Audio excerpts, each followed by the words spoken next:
Señor esté con ustedes. Y con tu espíritu. Lectura del Santo Evangelio según San Lucas. Gloria a ti, Señor.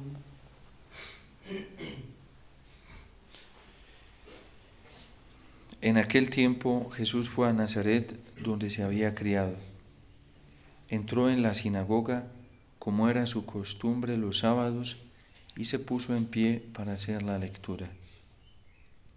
Le entregaron el rollo del profeta Isaías, y desenrollándolo encontró el pasaje donde estaba escrito: El Espíritu del Señor está sobre mí, porque Él me ha ungido, me ha enviado a evangelizar a los pobres y a proclamar a los cautivos la libertad, y a los ciegos la vista, a poner en libertad a los oprimidos y a proclamar el año de gracia del Señor.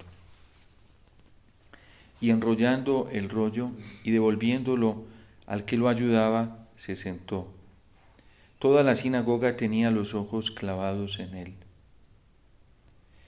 Y él comenzó a decirles: Hoy se ha cumplido esta escritura que acaban de oír. Y todos le expresaban su aprobación y se admiraban de las palabras de gracia que salían de su boca. Y decían: ¿No es este el hijo de José? Pero Jesús les dijo: Sin duda me dirán aquel refrán: Médico, cúrate a ti mismo, haz también aquí en tu pueblo lo que hemos oído que has hecho en Cafarnaúm. Y añadió: En verdad les digo que ningún profeta es aceptado en su pueblo. Puedo asegurarles que en Israel había muchas viudas en los días de Elías, cuando estuvo cerrado el cielo 3 años y 6 meses, y hubo una gran hambre en todo el país. Sin embargo, a ninguna de ellas fue enviado Elías, sino a una viuda de Sarepta en el territorio de Sidón.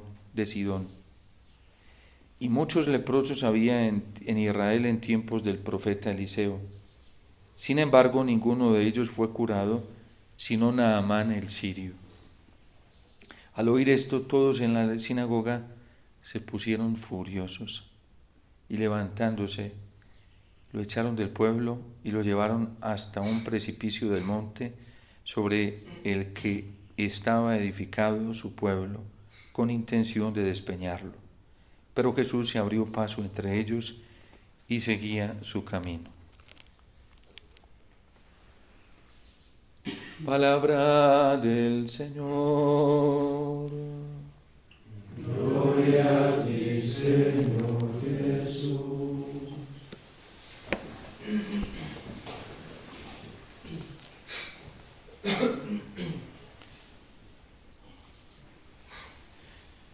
Antes de empezar esta homilía, sobre todo para muchísimas personas que a veces me han escrito, que escuchan las homilías diariamente, pueden sobre todo profundizar esto que nos trae hoy el Señor en el Evangelio desde los numerales 543 a los numerales 550 del Catecismo de la Iglesia Católica, donde nos habla de la proclamación del reino y los signos del reino. También pueden profundizar en la Lumen Gentium del numeral 2 al 5. Bueno, aquí como un paréntesis, sobre todo para esas cientos de personas que escuchan la homilía diariamente, que les servirá de profundización en estos textos. Hoy nos encontramos en el Evangelio de San Lucas en un momento de apertura muy grande sobre la dimensión misionera o evangelizadora de Cristo. Y lo vemos en la sinagoga en una celebración litúrgica judía. De hecho, la Iglesia toma como referencia no solo el pasaje, sino la narración y el acontecimiento que se presenta aquí en el Evangelio de San Lucas como la primera, o bueno, no sé si la primera, pero como una homilía de Jesús. este texto que nos presenta hoy San Lucas y sobre todo el desarrollo de la celebración en la sinagoga trae la proclamación de una lectura del Antiguo Testamento tal como lo tenemos hoy en la liturgia de la palabra, a veces alguna del Nuevo también, y la proclamación que Cristo hace de este rollo, de este pasaje de la Sagrada Escritura, para proclamar la buena nueva del reino. Y por eso San Pablo hoy está advirtiendo en la carta a los Corintios que esa proclamación él no la hizo apoyado en discursos intelectuales, en conocimiento intelectual, en conocimiento psicológico o en ningún tipo de conocimiento retórico, sino que ha proclamado el Evangelio del Señor, la buena noticia, apoyado solamente en la fuerza del Espíritu, en el poder del Espíritu. Yo no fui a anunciarles a Cristo, además porque el contenido que les anuncié no fue otro contenido diferente más que a Cristo. Y no fui a anunciárselos con discursos persuasivos, con discursos intelectuales, con conocimiento académico, sino apoyado en la fuerza del Espíritu Santo. ¿Y de dónde toma San Pablo esto?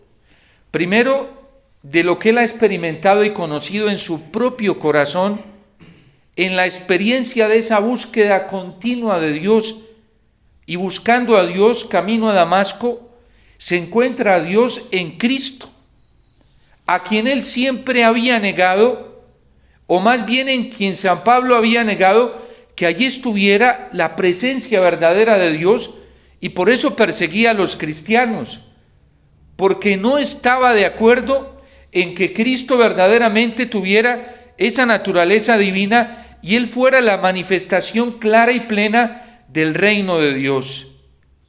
En primer lugar, le viene de esa experiencia que él tiene, camino a Damasco, porque se encuentra con el Dios que él siempre ha buscado, que fielmente ha seguido, se lo encuentra en Cristo. Y eso lo lleva a la experiencia profunda, verdadera, auténtica con el Señor. Eso lleva también a que se caigan todas esas escamas que él tenía para mirar la palabra de Dios, y se dio cuenta que él la estaba mirando con la retórica intelectual de muchos de los fariseos y de muchos de los escribas, y eso le impedía ver al verdadero Dios. Y por eso se cayeron esas escamas. Y él termina testimoniando esto en la carta a los Filipenses, diciendo que todo ese conocimiento intelectual que había adquirido a los pies de Gamaliel es basura en comparación a eso tan extraordinario que es conocer al Señor, experimentarlo en su vida, sentirlo en su corazón, poder probar el poder de su resurrección, poder probar el amor que Cristo le manifestó en sus padecimientos. Y por eso yo no acudo a ese tipo de recursos persuasivos y retóricos para proclamar a Cristo, y así no se los anuncié. Mi fuerza estaba apoyada en el poder del Espíritu Santo y en la experiencia que él había tenido con Cristo camino a Damasco, cuando buscando ser fiel a Dios se encontró que estaba persiguiendo al mismo Dios, porque había rechazado a Cristo y había rechazado a los cristianos que hablaban en nombre de Cristo, que le mostraban a Cristo, y terminó juzgándolos, murmurando de ellos, criticándolos, injuriándolos, y hasta tal punto llegó su odio y su rechazo por Cristo en esos cristianos humildes y sencillos, que los estaba persiguiendo a muerte, porque fue y buscó cartas de las autoridades judías para entregarlos, para que los mataran.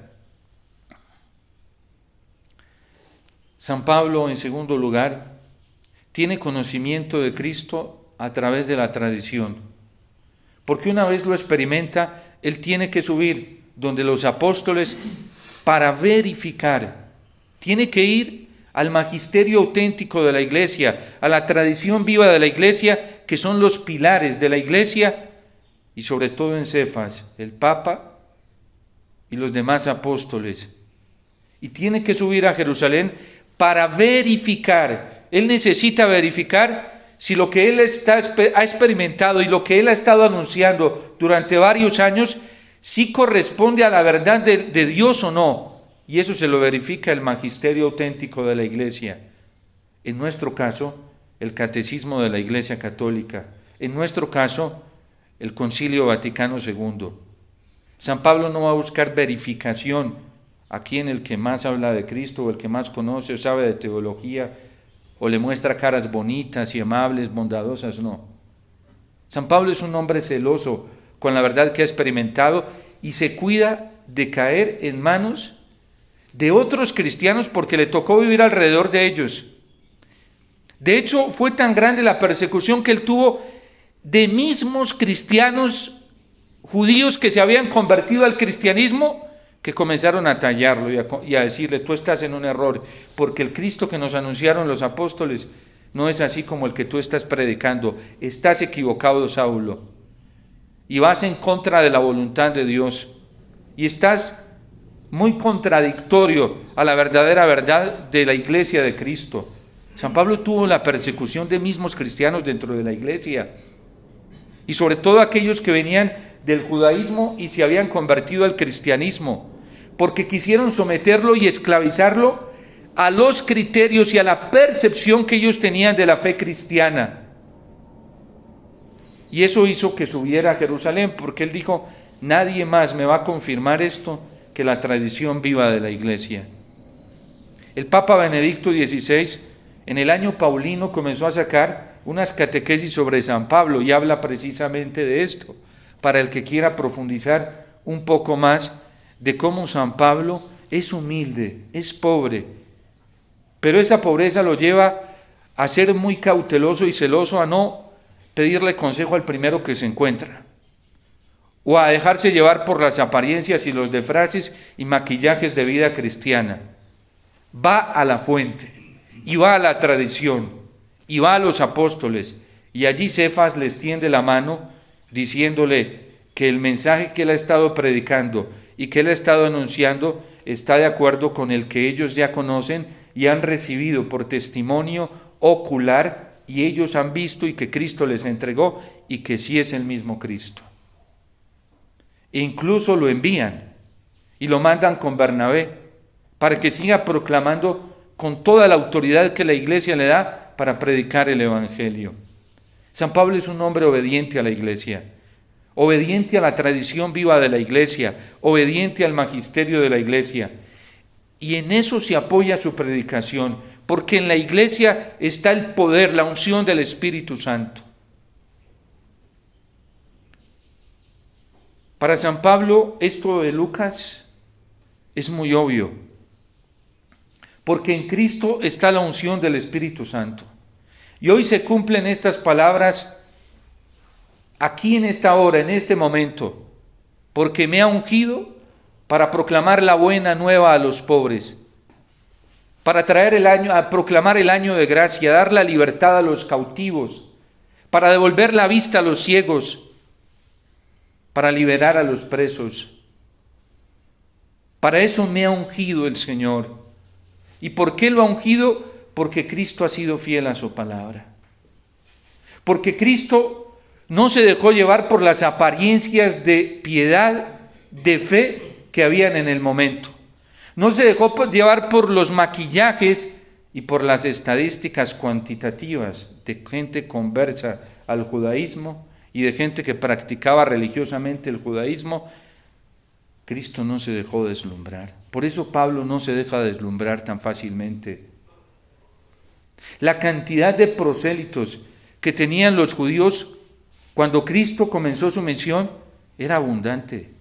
La gente creía en ellos, la gente aceptaba, y además porque veían las multitudes milenares que acudían al templo de Jerusalén a buscar enseñanza en los maestros de la ley, a buscar dirección y criterio moral en los fariseos, a buscar también la esperanza liberadora en los saduceos y en las diferentes sectas judías que había del momento, a buscar una liberación política en los herodianos, pues era el rey de los judíos, Herodes. Pero Cristo no se deja deslumbrar por eso. Lo que está diciendo San Pablo en la carta a los Corintios, y le está advirtiendo a los corintios, no se dejen deslumbrar por las apariencias, o en palabras del Papa Francisco, no se dejen, bueno, lo decía así el cardenal Luis José, deslumbrar por las estadísticas. Hay cristianos que se dejan doblegar y manipular y parecen títeres, sin criterios. Donde más hay montón, donde más hay popularismo, allí ven la obra del Espíritu. Y no es el criterio de Cristo. Es en Cristo, el verdadero Cristo, donde está la unción del Santo.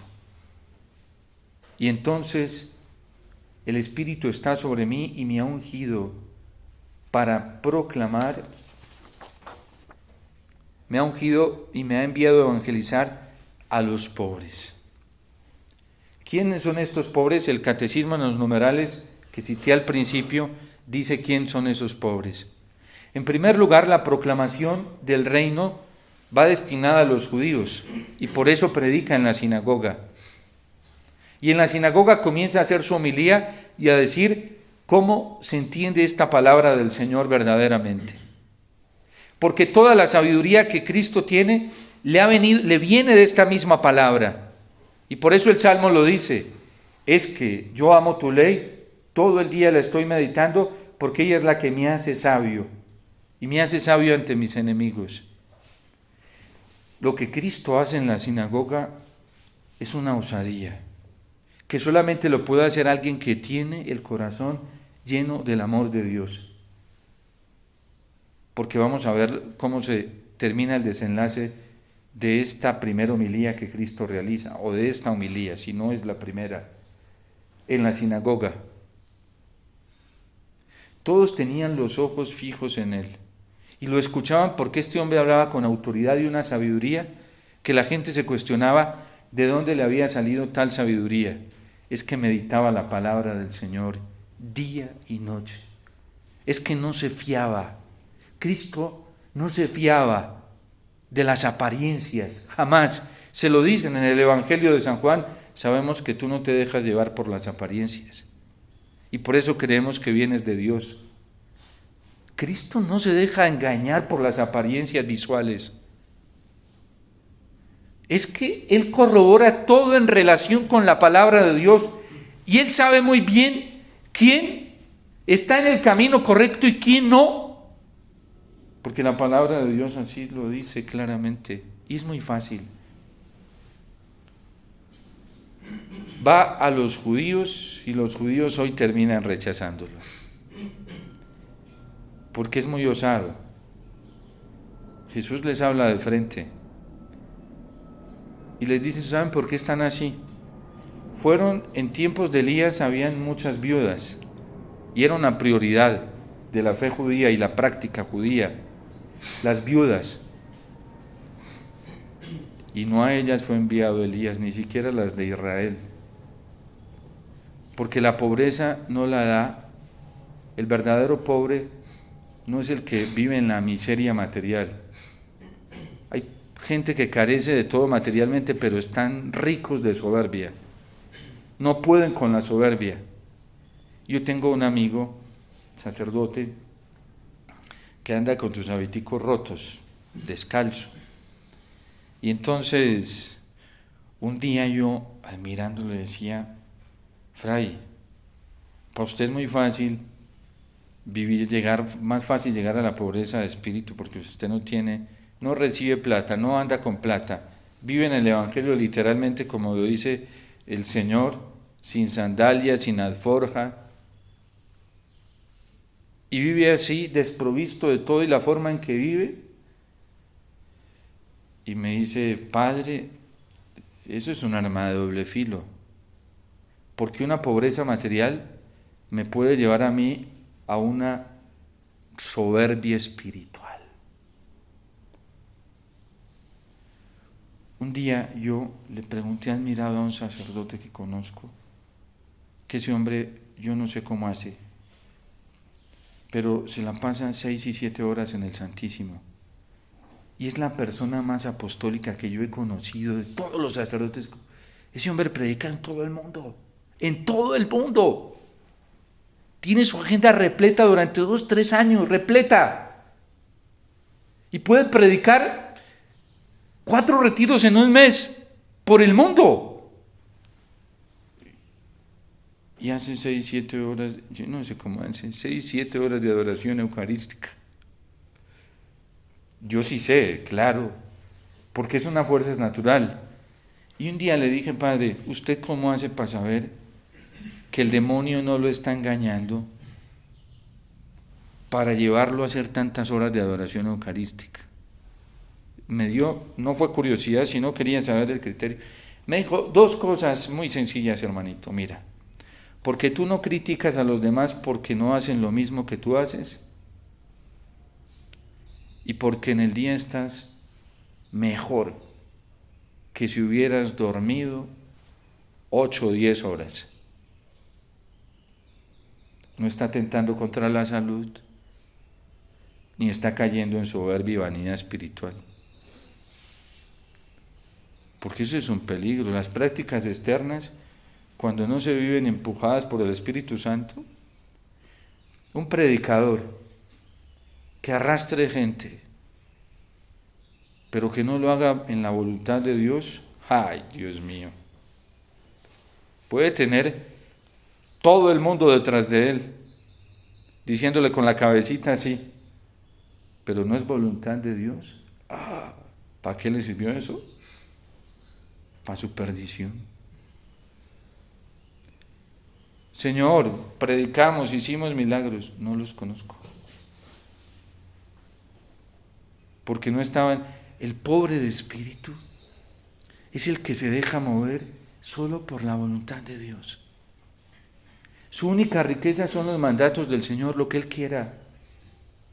Su única riqueza intelectual es la instrucción del Señor, porque de Él se deja instruir. ¿Y por qué Elías fue enviado a una viuda de Sarepta?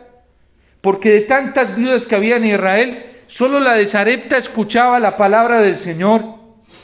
Y el Señor le indica a Elías y le dice, ve a una viuda de Sarepta a quien yo ya le he dicho que tú vas a ir donde ella. ¿Y por qué ella reconoció a Elías? Porque solamente esperaba del Señor, de nadie más. El pobre no es el que no tiene nada material, eso es un error. Monseñor Alfonso Uribe, que fue muy criticado, y lo querían meter como un elitista en el campo de la renovación, decía precisamente eso. La verdadera pobreza de espíritu es dentro. ¿Usted cree que un indigente que está en la calle, por qué está allí?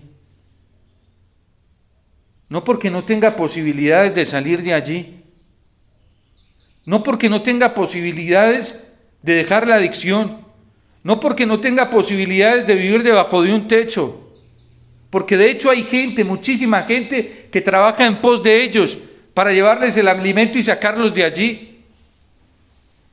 Es porque tienen la riqueza de la soberbia, muchos que no quieren salir de ahí.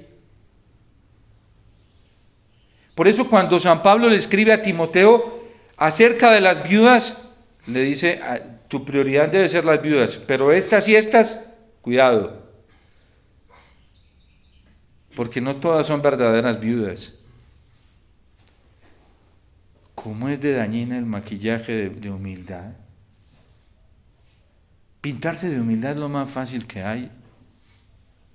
Agachar la cabecita, decir a todos, sí, sí, sí, sí.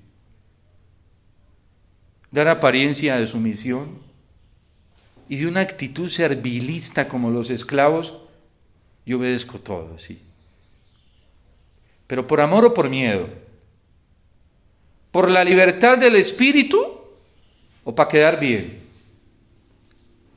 Porque eso esclaviza, eso mata. Mata. Eso no es humildad, ni es obediencia, eso no es virtud. Eso no es virtud. Es que ya encontré la libertad del espíritu, que a mí no me importa someterme a toda ley del Señor y rebelarme donde no esté la ley del Señor. Porque eso fue Cristo, un revolucionario, incluso ante los mismos hermanos de religión, cuando había cosas que no eran de Dios. ¿Y tú con qué autoridad haces eso? ¿Y tú con qué autoridad te opones al culto, a ciertas prácticas del culto del templo? Con la autoridad que me viene de la voluntad de mi Padre.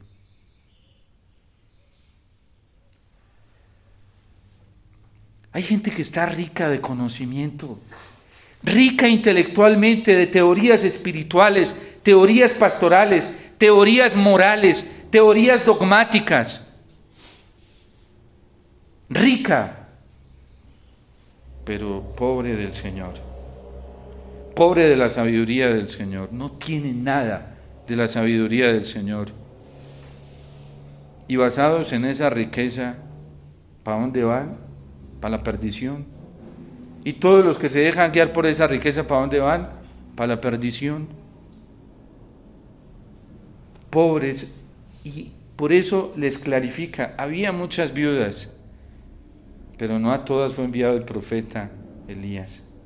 Solo a una viuda de Sarepta, que era pobre de verdad, quería encontrar la voluntad del Señor y tenía toda la intención de hacerla fuera como fuera. Una persona, un cristiano, que hoy no esté buscando la voluntad del Señor y en esa búsqueda no esté dispuesto a ejecutarla, venga como venga, ya está en el peligro de la riqueza mundana. Ya ese lo engaña facilísimo el mundo y el diablo. No tiene la pobreza de espíritu. Además, porque el que tiene la pobreza de espíritu lo sabe, porque experimenta en su corazón una plenitud. Y ni siquiera anda, se deja atraer por esa sabiduría intelectual del mundo. Para nada. No es su motivación. Su motivación es escuchar al Señor día y noche. Cuánto amo tu ley, Señor. Todo el día la estoy meditando. Su gozo, su plenitud es coger el catecismo de la Iglesia Católica y gozarse en él como un pez en el agua. Porque siente que ahí nada, como San Pablo, cuando fue y se puso a manos del magisterio auténtico de la Iglesia y de la tradición viva de la Iglesia. Y como un pez en el agua, incluso le abrieron más la apertura misionera, porque era libre. Tenía su corazón libre para obedecer al Señor. El que está anclado en sus propios criterios le tiene miedo a la Iglesia. Y la desacredita diciendo que es que la Iglesia es retrógrada. No es que es que es cobarde. Le tiene miedo porque sabe que la Iglesia lo va a desacomodar. Y sabe que la Iglesia le va a decir la verdad. Y sabe que la Iglesia es consecuente, vehemente. Y sabe que la Iglesia es franca. La Iglesia es muy franca. Al que miente le dice la mentira. Las ofensas contra la verdad son estas. Con toda franqueza, como lo hizo Cristo en esta homilía. No todas son viudas. Y no todos los leprosos son verdaderos pobres, necesitados de curación. Solo a uno fue enviado el profeta Eliseo. Solo a uno curó. Y había muchos en Israel. Pero ellos ya tenían la riqueza de sus propios criterios, esos leprosos. Y solo Naamán el sirio, costándole como le costó, porque es que la palabra del Señor es muy sencilla y simple. Por eso San Francisco de Asís, cuando fue donde el Papa, le dice, estas son mis constituciones, y fue y le llevó el Evangelio. Y se burlaron de él. No tenía conocimiento exegético, no tenía doctorados, nada de eso. Tampoco se dejaba llevar de las apariencias de San Francisco de Asís. No se fue a preguntarle al que más carita bonita le hacía a ver cómo lo interpretaba. O a su papá, para ver qué le decía a su papá, qué le aconsejaba. No, si su papá lo desheredó y le dijo, hasta hoy eres hijo mío, y le dijo, gracias. Y el ante el obispo le dijo, yo tengo un padre, mejor que es mi Padre del cielo. Y no necesitas desheredarme, yo mismo renuncio a toda la herencia. Le dice a su papá. Allá está la capilla en honor a este acontecimiento tan tremendo, porque los libres son así. Los esclavos no son así. Los esclavos andan dependiendo de una risita, de una caricia, de un afecto humano, de una acogida humana, para poder seguir al Señor. Los libres no. Los libres son pobres de espíritu para vivir solo del Señor y viven para el Señor y lo siguen solamente a Él, como Cristo que se hizo pobre. Además, el verdadero criterio de pobreza y de humildad, el verdadero y auténtico, es Jesús, que nació allá en una aldea de Cafarnaún, menos que un corregimiento era Nazaret. ¿Es que puede salir algo bueno de allá? En clase tan baja, allá ni estudian. De allá puede salir. Ese es el verdadero pobre del Evangelio. Cristo nació en un pesebre. En pajas.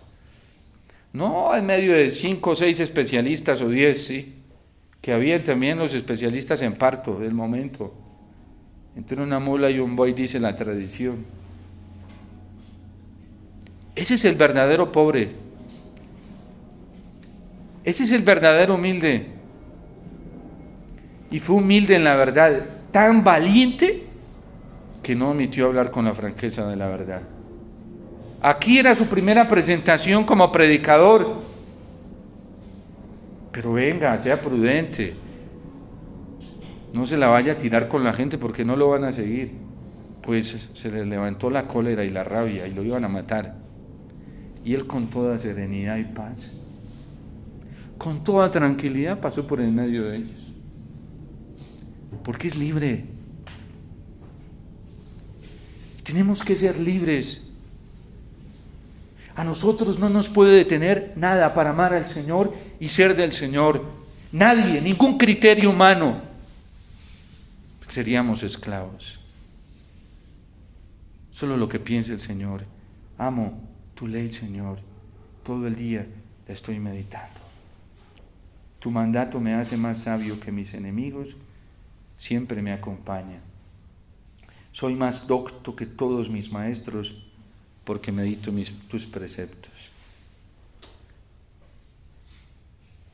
Cristo los estaba llamando a la conversión. El pecador ama al pecador, pero su voluntad es que el pecador se convierta, y rápido, no mañana. Porque para salir del pecado no hay que hacer procesos. Eso es una mentira. El daño más grande en el que puede vivir un ser humano es el pecado. Y no existe peor enfermedad, peor que el pecado. Llámese cualquiera. El milagro más grande que vino a hacer el Señor y la muestra más grande de su amor es llamar a los pecadores, no a que sigan pecando. Y a decirles, tranquilo, que yo entiendo, sigue. Si cae mañana no te preocupes. No, llamó a los pecadores a que se convirtieran. El pecador necesita añadir esa exigencia para sentirse objeto de la misericordia de Dios. No puede seguir así. Zaqueo, baja pronto. Zaqueo, tranquilo, es un proceso, cuando quieres bajar. Tranquilo, Zaqueo, eso es un proceso, no te preocupes. Y por eso San Lucas nos lo pone de ejemplo, a imitar. No buscó otros que no fueron prontos. Los evangelistas fueron muy conscientes de ello. Zaqueo, baja pronto. ¿Y qué hizo Zaqueo? Inmediatamente se tiró. ¿Qué nos está diciendo San Lucas? Que ustedes y yo debemos ser así. No mañana. Porque el que retrasa la conversión se está haciendo mucho daño a sí mismo. Y por ende le hace daño a los demás. Baja pronto, que hoy quiero hospedarme en tu casa. Pero para hospedarme en tu casa debes bajar pronto. Debes dejar el pecado, ya mismo. Debes dejar el mundo ya mismo. Debes dejar al demonio ya mismo. Porque si no le causaríamos un dolor muy grande al Señor. muy grande. Y no hay nada que le duela más al Señor que el rechazo y el desprecio de nuestra obstinación. Porque ¿saben qué le decimos cuando el Señor, espérate un momentico? Le estamos diciendo, Señor, es que es mejor el pecado que tú. Es tan bueno estar aquí con el mundo, Señor, déjame un momentico, sí, porque es mejor que tú. Me sabe mejor que tú. Yo lo admiro mejor que tú. Yo lo anhelo más que a ti.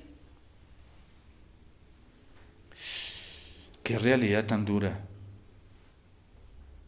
Cuando uno está en el pecado y quiere seguir en el pecado, decirle eso al Señor que nos ama tanto y que nos ha demostrado tanto amor. Y por eso hay gente tan infeliz, muy infeliz. Como decía Pascal, viven en la diversión, pero no en el gozo del Espíritu.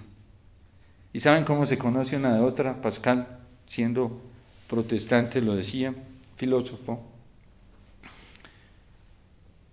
El divertido es a carcajadas externamente, pero por dentro llora y tiene amargura. El gozo es siempre así. Te vienen tribulaciones, pruebas, pero tu corazón por dentro tiene una sensación sobrenatural. Te persiguen, te maltratan, te rechazan, te abandonan, siempre queda un gozo allá adentro.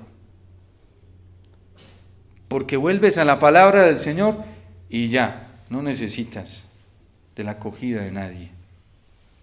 Porque te está acogiendo el mejor de todos.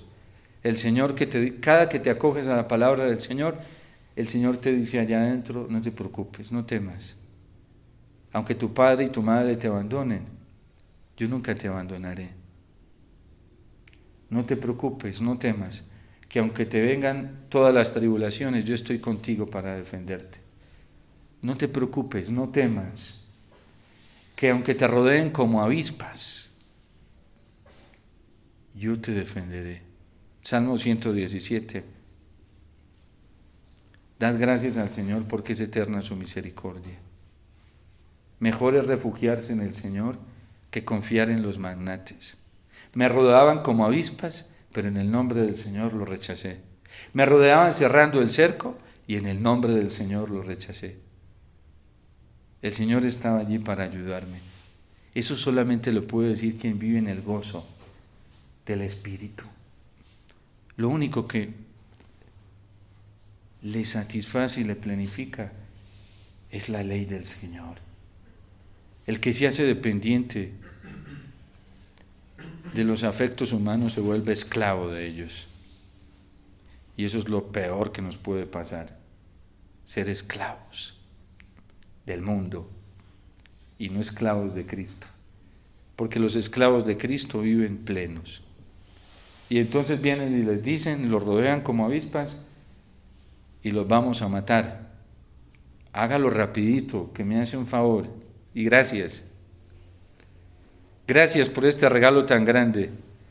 Porque hay una bienaventuranza. Felices, bienaventurados cuando los persigan, los injurien y los maltraten, porque les aseguro que ustedes serán el reino de los cielos. Rapidito. Que anhelo estar con el Señor. Anhelo el reino. Así morían los mártires. En el exorcismo que le hacen a Santa María, el demonio le comienza a hablar al exorcista y le dice, si no te vas, la voy a matar. Y le dice el exorcista, no importa, tú la matas y yo la entierro. ¿Eso quién no puede decir? ¿Quién confía en el Señor?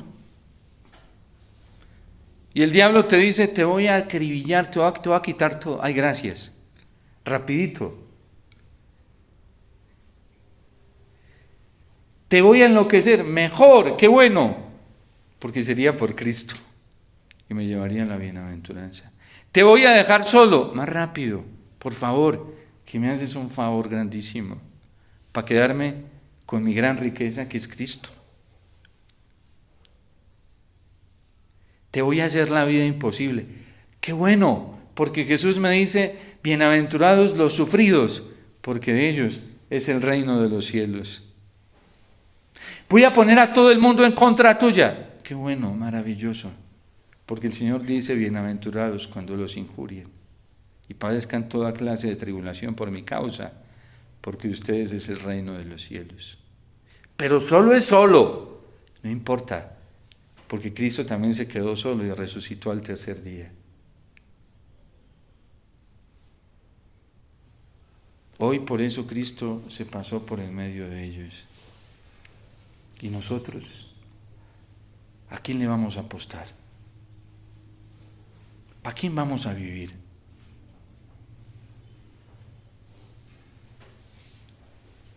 Que nadie nos calle, porque si nos logran callar, seremos esclavos, pero no de Cristo, sino del mundo.